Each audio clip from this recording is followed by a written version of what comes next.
नमस्कार दर्शक बंधु स्वागत करुच्ची आपण को आकाशवाणी ओडिया न्यूज चैनल को आमको सपोर्ट करने आम चैनल को सब्सक्राइब करूँ एवं मतामत कमेंट और लाइक करूँ जदि भिडियोटी आपको भल लगुच शेयर करने को भूलु ना।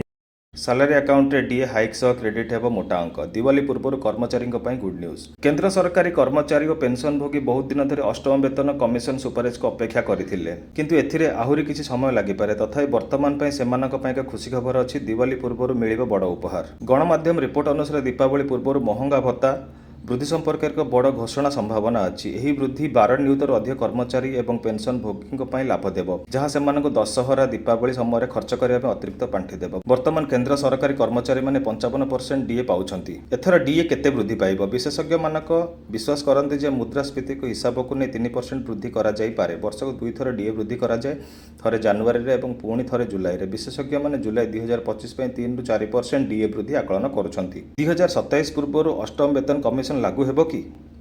सांप्रतिक रिपोर्ट अनुसार अनुजाई अष्टम वेतन कमिशन 2027 परिवर्ते 2026 सुधा लागू हो पारे।